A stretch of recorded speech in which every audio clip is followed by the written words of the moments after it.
Hey up, Jamie. How are we doing? I'm all right. How are you? Yeah, really good. Last week we were in person doing podcasts, double podcasts, the usual kind of stuff. Now we're back to. You just had to get it in there, didn't you? You just had to get that in there. Doors, Matt was nice. He waited like an hour and 15 minutes to crowbar it in. I was like, knock the front door down. I know. I was like, oh, I've got through the woods here, and then next thing you know, at the end, drops the bomb. Love it. It was good. It was two different conversations. So, like those guys, I think most people will know we podcasted, if that's a thing. Matt Rodwell, worth listening to, because obviously him being a box owner, some of the information he gave was invaluable for me learning this stuff, and kind of the stories around it are always quite cool. Yeah, definitely. Yeah, it did have a few cool stories, to be fair, and just interesting stories as well. It's definitely not always been roses and flowers for Matt. So yeah, it was interesting to see how he's managed to pull himself out of a bit of a hole and, you know, get his act together and get this gym sorted and everything else. So definitely have a listen to that if you get a chance. Yeah. The new phase started this week. Yeah. How's it? Have you heard any feedback? How's it been? Yeah, it's been good. Tuesday, but yeah. Yeah, but no, I think the clean refining drills that we did going from the high hang were really nice. They were eye-opening to some. The feedback I got was like being able to generate speed from the high hang is quite a hard thing because it's a short distance. And then it had a really good impact on improving people's speed in the actual hang when we got later on, because people were then generating more speed at that high hang when we had more distance to travel. I certainly found it in my own training that I like going from the hang, but it just felt really good because you're staying upright in those positions rather than overextending. That dumbbell workout, I think the hate mail can't go to me. It's got to go to Big Dave, who wrote that workout, because, oh my God, I coached first thing in the morning and I was watching people and I was like, God, this looks hard. Yeah. Think, oh my God, like, what's this going to do? And then it did exactly what it did to everyone else. It buckled everybody. So pretty tough start to a Monday. I've heard already people getting their first strict ring muscle ups. I see a few people at WIT already. It's only a testing phase, but sometimes if we put something out in front of you, you give it a go. Amazing stuff.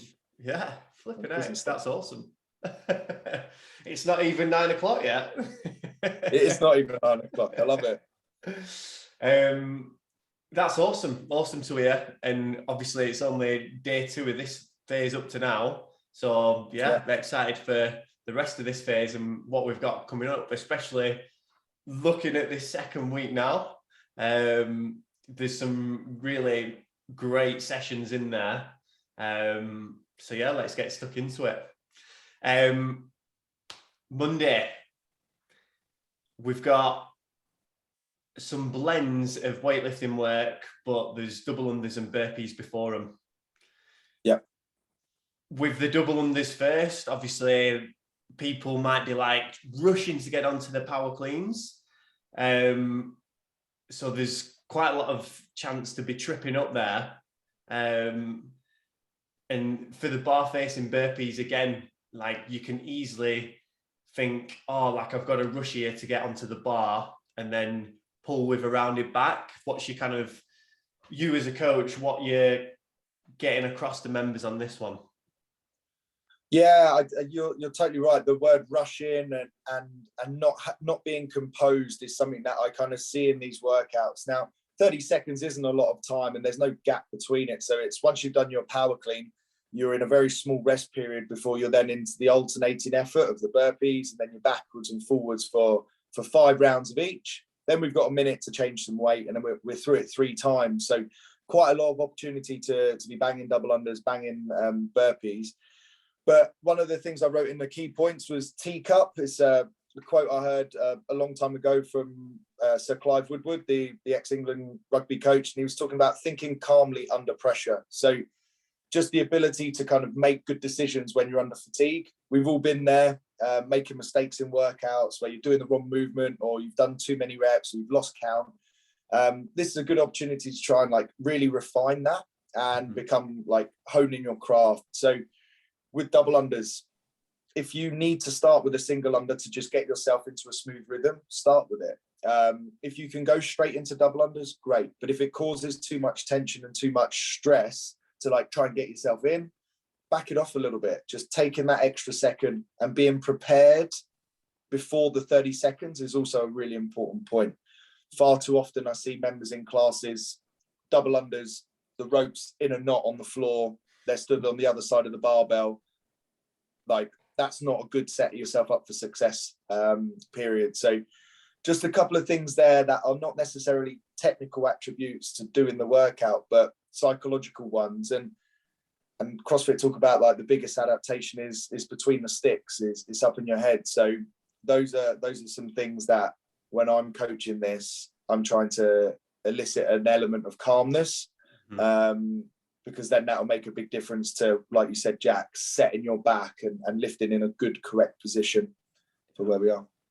I think as coaches as well, so there's 30 reps that you've got to work through. You've got 3 sets, 10 reps each time.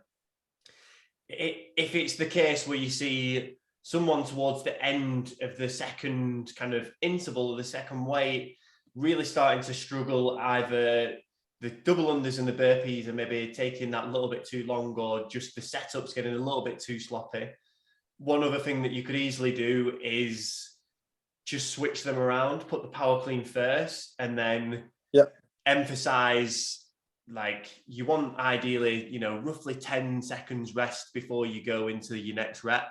So kind of just putting a little 20-second cap on each one.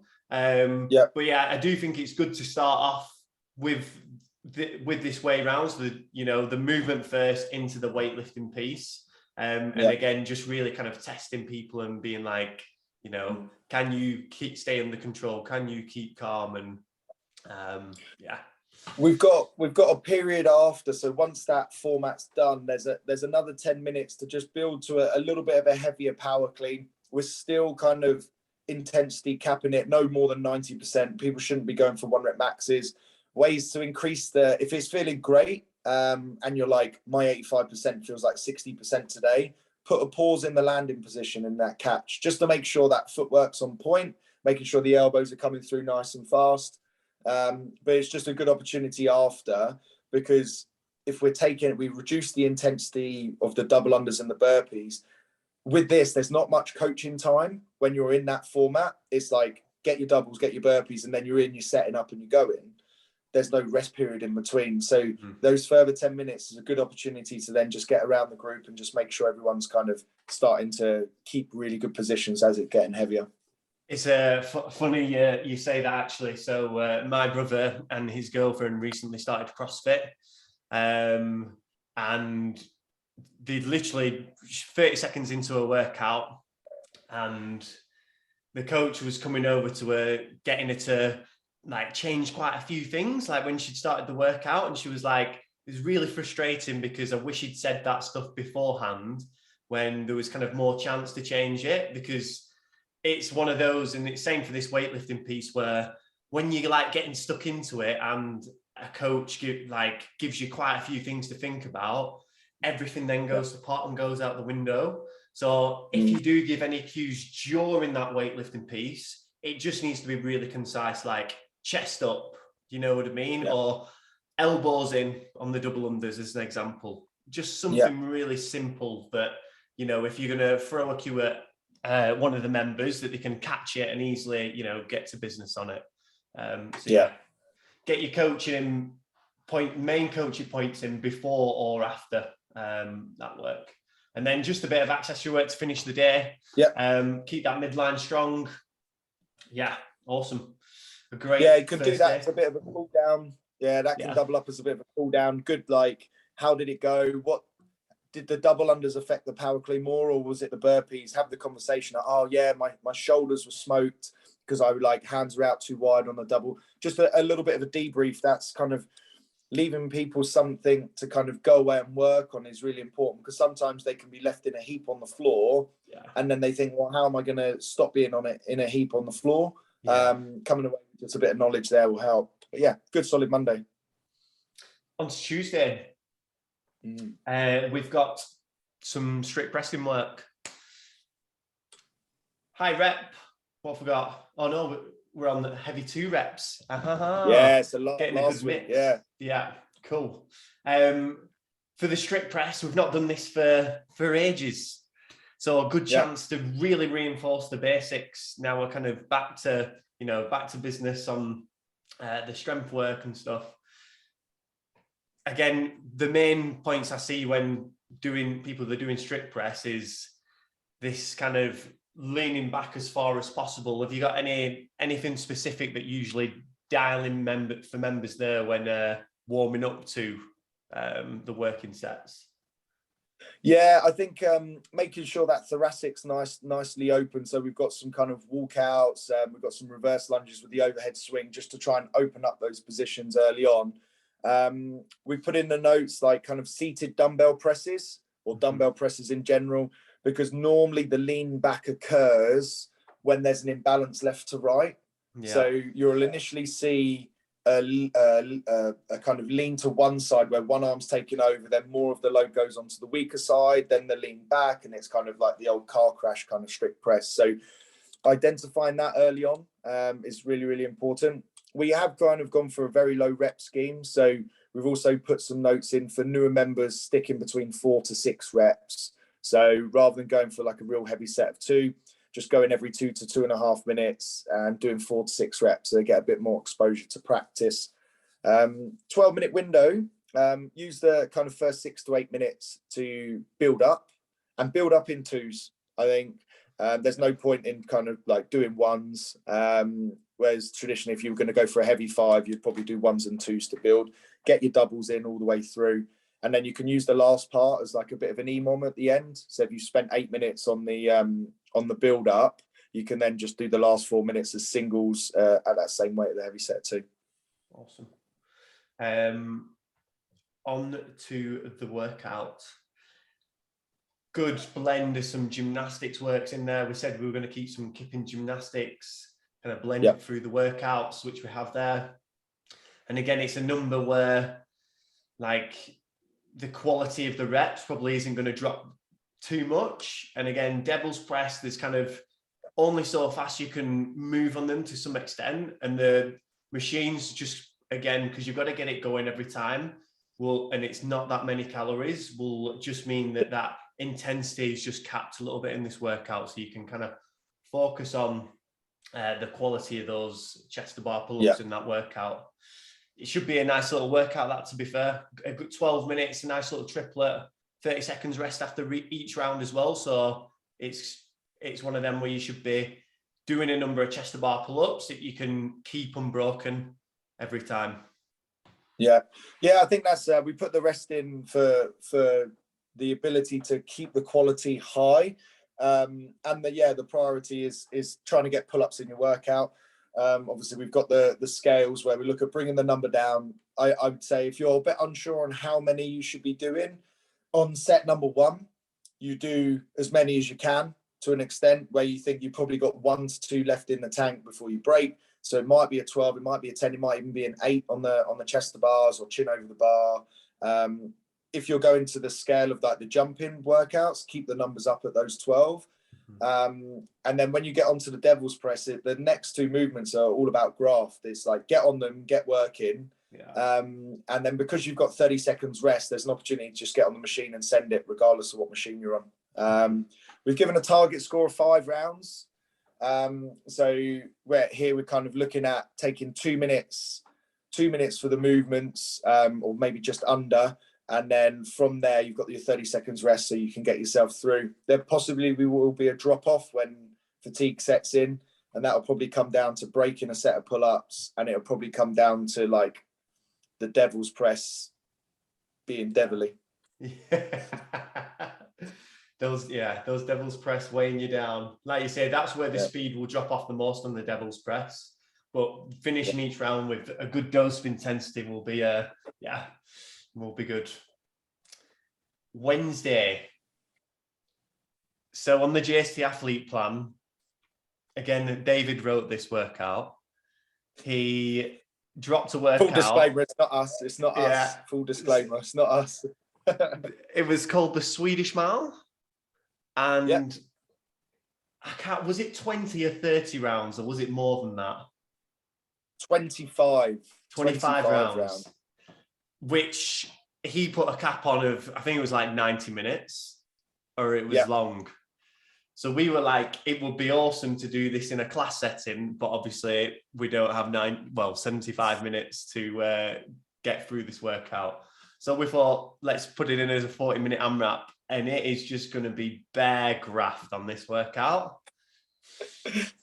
I don't feel like I've seen a workout really like that before, or no. not for a long time. It's got like a hero workout kind of vibe to it, really. Totally. It's it kind of fits our caveat really well of where we were talking about. We've done our benchmark, Renee, from the Saturday before, and then we were talking about going long. Like, this is long.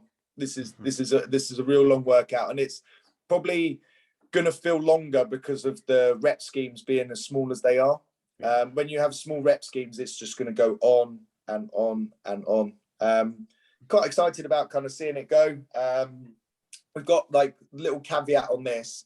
It's originally written as obviously 25 rounds of the workout, and the run is done as 50 meters out and back. Now, I've put in some shuttle runs as an alternative, because if 50 meters out and back's an awkward distance in your gym, or logistically, if you've got a 10-meter shuttle, it's going to be a little bit longer. I'll put the notes in there, like the turning and going, and obviously the shuttle run debacle of the CrossFit quarterfinals is all coming out in the wash right now, so it's quite relevant conversation. But yeah, there's a couple of options there, and then whatever you do in your gym, just try to maintain it across all of your classes to standardize the workout. I think this would be really, really good done inside the gym, doing shuttles, because you just mark the shuttles out at the start of the day and have all your lanes, and then it'd just be members going up and down, and then the next class would come in and see all this going on, they'd be like, whoa, it just looked really quite cool as well.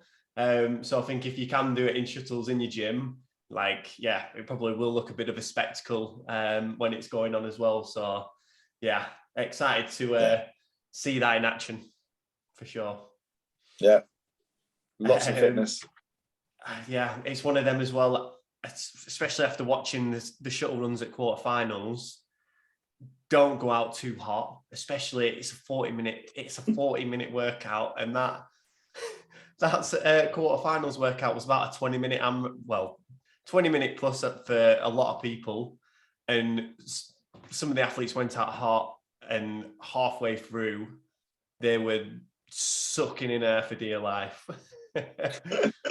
So don't go out too hot on those shuttles or the run if you when you get onto that at the start.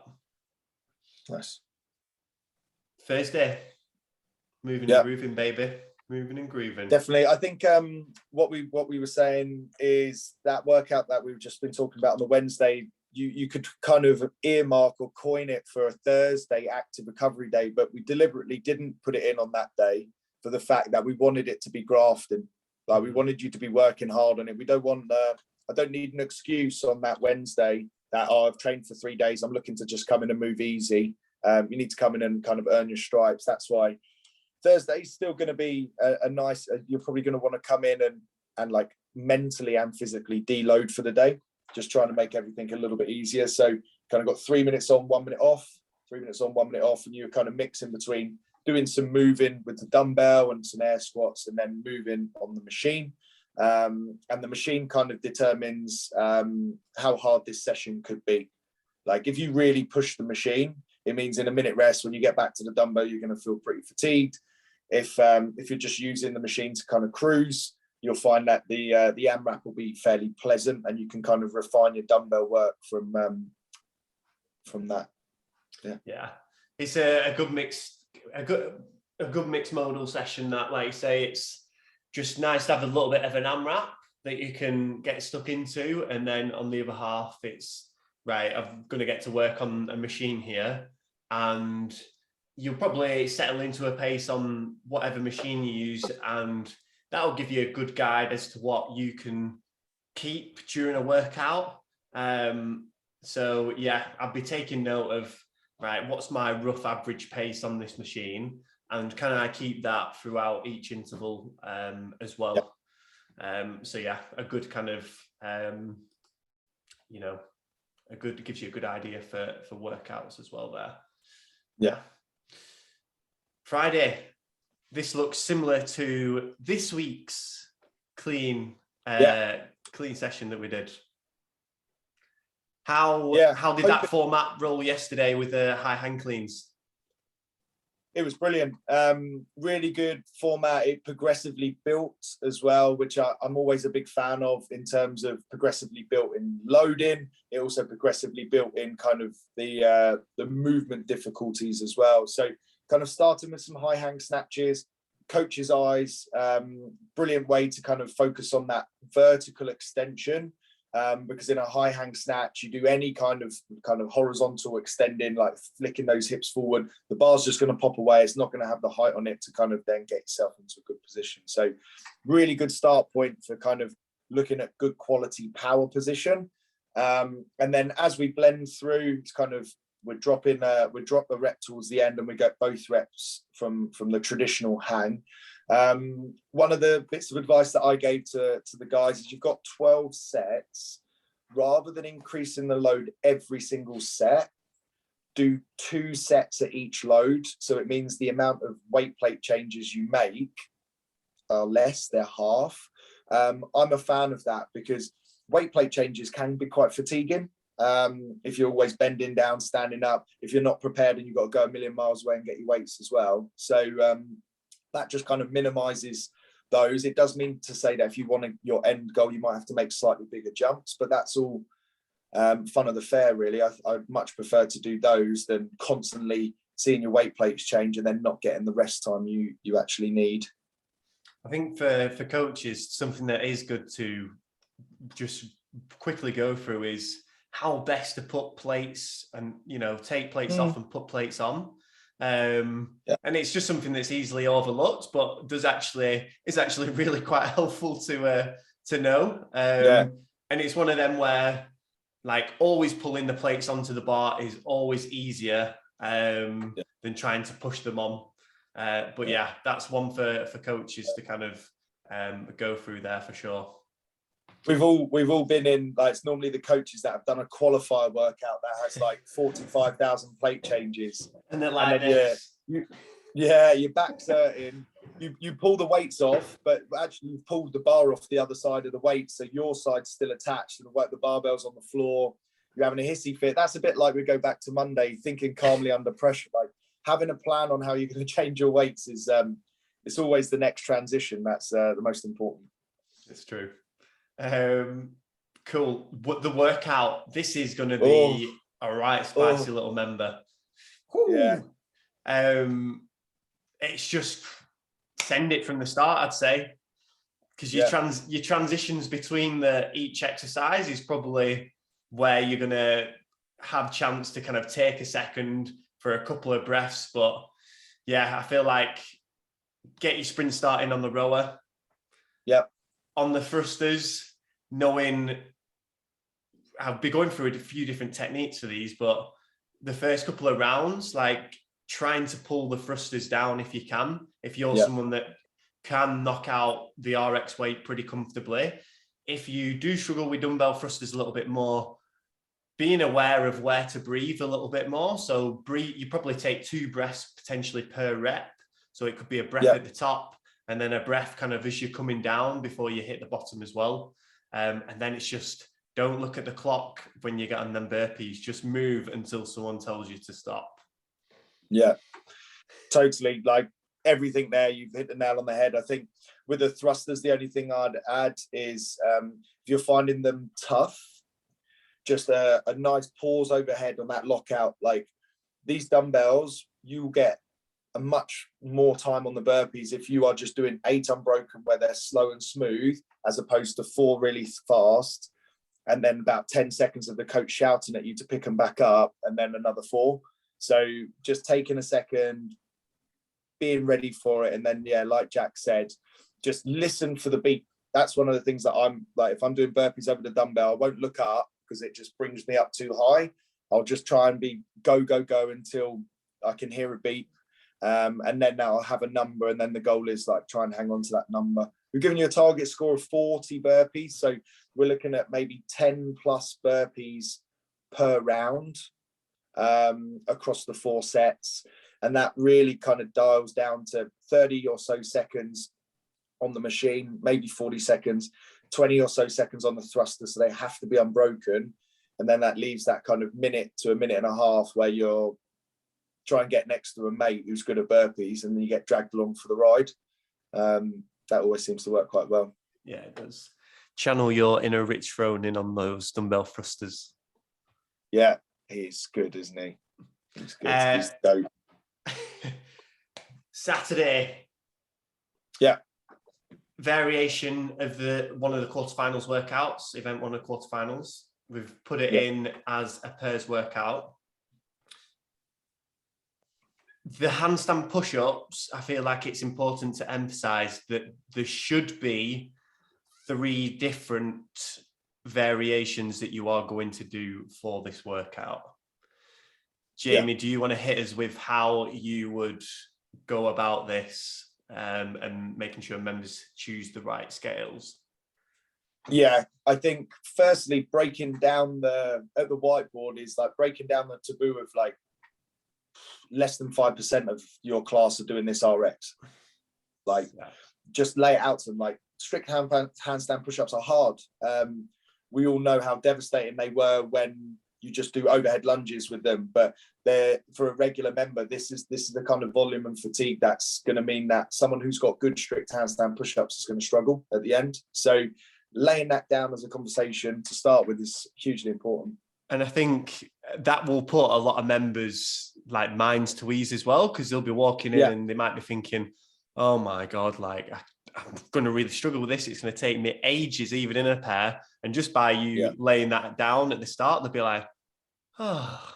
So please. And then another quote, one of my favorite quotes that I use, you get a member go, I can't do this. I'm like, okay, don't tell me what you can't do. Tell me what you can do. So flipping the conversation to say, okay, you can't do a strict handstand push-up. What can you do? And then they'll say, I probably could do this.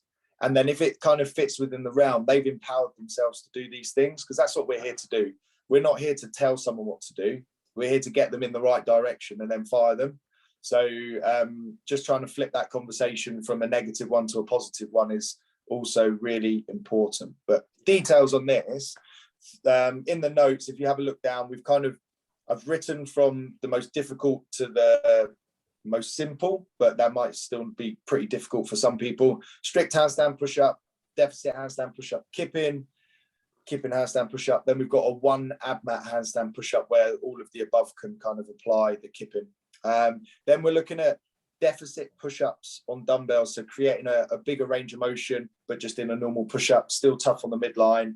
Then we can go regular push-ups, downward dog handstand push-ups, and then we've got seated presses. So if the ability to kind of go upside down is quite a scary proposition, some dumbbell seated presses are great. And it's about finding 3 different levels. So if someone's there kind of thinking kneeling push-ups is their like top movement, which it might be, we're looking at maybe some dumbbell presses at the start, and then some box push-ups potentially, or an easier push-up. And then we look at those kneeling push-ups later on. So just trying to empower people to kind of get themselves into 3 different levels will be a good way to start. Yeah. As well as choosing the scale and what you should be doing for the handstand push-ups, actually managing, your shoulders on this workout as well. So we've got the overhead walking lunge steps. Don't be a hero at the start of this workout, because you will pay when you get onto the handstand push-ups. So I'd be keeping it relatively comfortable at the start of the workout, and you'll just find as you go through it that it will, the shoulder fatigue will definitely creep in. but you'll be able to manage it much better and keep moving between you and your partner on this one as well. I'm looking at that thinking, right, I'm going to do 10 steps, then my partner's going to do 10, and then we've got 3 sets of 10 each, rather than the kamikaze 30 each. Then the person who's going second gets absolutely bent over double, because then the person number one kicks up into the wall. They're not doing 30 kipping handstand push-ups, they're doing 10 in 15 seconds. It's like over to you, and one of your arms is still falling off. So yeah, break it sooner. Break it when you can do before you have to is also another good way to go in workouts. Definitely. And I think just on the dumbbell step ups, finding a position for the dumbbell where, again, you're not got tension through your shoulders as much. So just be clever on that as well, because going into that final, hardest handstand push-up variation, again, that's going to be a real sticking point, like it was for a lot of people at quarterfinals as well. Yeah.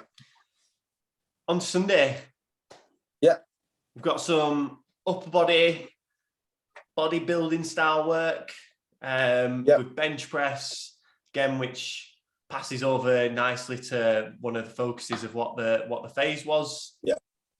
And again, just evening it out with some horizontal pulling work as well, so we're not getting any imbalances, not getting any injuries.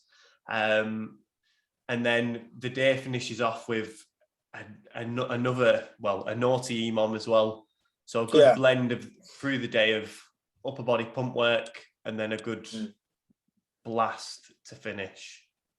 Yeah, I think the workout can be skinned many ways. I think for your more advanced members, or the members that have double unders pretty much locked in, i.e. they're thinking, I can do 50 unbroken every single time. The goal is to really push the machine pace. It's like, how quickly can you get your calories done, put yourself in a bit of a hole, and then see whether you have that ability to then do double unders under fatigue. For those members that are kind of, if the sun is shining and they got out of breath the right side, 50 double unders could happen. It's about like taking a risk and seeing kind of where the machine calories can take you. And then on that kind of third and final option, it's a good opportunity to practice. So maybe just do 45 seconds of easy work on the machine, and then a good 30 to 40 seconds of practice on the double unders. So it's an opportunity to kind of try and break the back of it, because I think double unders are definitely, with a skill, there is practice that is required, and you should treat it like a practice session where there's slightly lower intensity. Traditionally, what I would see is someone who can't do double unders, they're like, I need to get a workout. So they go really hard on the machine, because normally you've kind of got that skill or will. Some people come into CrossFit and they have probably one or the other. So then you've got those people who are banging the machine and can't do a double under. I'm like, no, you need to flip it. You need to do the machine less and then work on the doubles, and then you can do both in the future. Yeah, awesome. It's a good week wrapped up. Dropping this week as well are the extra classes. So we've got weightlifting classes that we'll be dropping for you guys, and engine-based classes as well. I think you, the other day when we were speaking about these, Jamie, you put it very nicely where you said that members can tailor classes to what their kind of strengths and weaknesses are and what they want to work on, which I thought was really quite a nice way that you put it, to be fair. And by that, he meant that, if some members struggle more with the weightlifting strength side of things, they can obviously swap in, the weightlifting classes or one or two of the weightlifting classes for a normal class, CrossFit class. On the other hand, if someone needs to focus more on the engine work or they've got a run coming up this summer, or, something outside the gym, then again, just switching one of those engine classes in would be a really nice way to focus on that side of things. And I thought that was just a really nice way to explain that. Definitely. I think also the conversation I've definitely gone through, like my own coaching experience, is that when people are paying a premium to do CrossFit, and when I first started coaching, I'd be like militant. I'd be like, you're rubbish at this. You need to go and do this. if someone's paying near on 200 quid a month, maybe they just want to do what they want to do. So if you enjoy weightlifting, I know lots of people that are like, they know they need to do fitness, but they really enjoy the weightlifting. If it makes them happy and it's not detracting, like they're not getting to the point where their overall health is deteriorating because they're not doing any conditioning, do more weightlifting. And on the flip side, if you have that kind of like stereotypical cardio junkie who loves the sweat, who loves getting their heart rate up, and they're not really too fussed about doing a snatch, there's potential opportunities there. And I mean, we're going to give you the workouts, and then you can kind of slot them in. If you have other classes, you can use them, you can not use them. It's entirely up to you. You can take inspiration from it. So if you have questions about those, they'll be written in the same format as what we offer for the actual classes. So there's lots of good extra opportunities to see extra fitness, which is always good. For sure. At the time of dropping this video, they're not in yet, but they will be in the next day or two. I'm putting Jamie on the spot there, but yeah. Cheers, mate. That's all right. I'll get to work. Thank you, Jamie. That was great. Yeah, no worries, it looks like an awesome week of programming, and yeah, excited to see the snapshots and clips on Instagram, like I have done this week already with everyone PBing a hand clean. So perfect. Yeah. Awesome. Thanks, Jamie. No worries. I'll speak to you soon.